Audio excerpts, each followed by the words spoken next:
தொடர்ந்து சப்போர்ட் பண்ணிட்டு இருக்காங்க. நம்மள ஒருத்தரா இருக்காங்க. யாருன்னு பாத்தீங்க அப்படின்னா லலிதா ஆத்மா. ஸோ அவங்க மூலியமா நமக்கு அறிமுகமானவங்க யாருன்னு பாத்தீங்கன்னா விஜயலட்சுமி ஆத்மா. ஸோ அது அவங்க மூலியமா நம்மளுக்கு இன்னொரு நபர் இன்னைக்கு மதிய உணவு வைகுண்ட ஏகாதசி அதனுடைய நினைவா நம்மளுக்கு சாப்பாடு கொடுத்துருக்காங்க. யாருன்னு பாத்தீங்க அப்படின்னா ரமேஷ்குமார் ஆத்மா. ஸோ இந்த தருணத்துல வரலைனாலும் நம்ம ஹோம் சார்பா கைத்தட்டி ஒரு வரவேற்பு கொடுத்துடலாமா?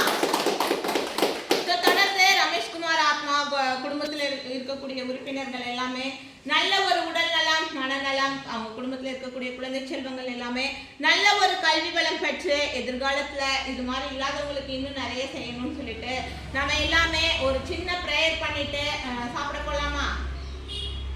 கண்களை இதமாக மூடி கைகளை கூப்பி மனதை ஆழமாக திறந்து அனைவரும் சேர்ந்து ஒரு கூட்டு பிரார்த்தனை செய்வோமாக.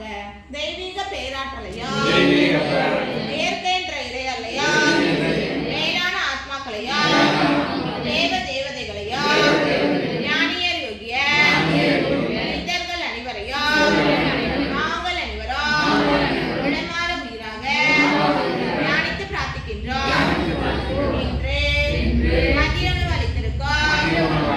ரமேஷ்குமார் ஆத்மா குடும்பத்தார் அனைவரா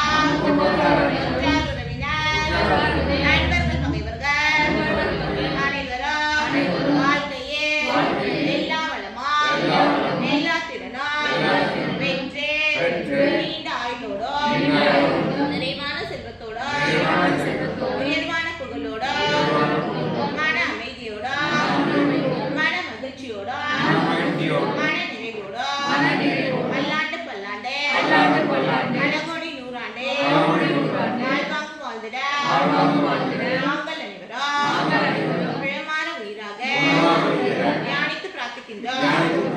மேலும் அவர்கள் குடும்பத்தில் உள்ள குழந்தை செல்வங்கள் அனைவரா கல்வியில் சிறந்து விளங்கவா, எதிர்காலத்தில் சிறந்த மேதைகளாக உருவாகவா நாங்கள் அனைவரா உளமான உயிராக தியானித்து பிரார்த்திக்கின்றோம்.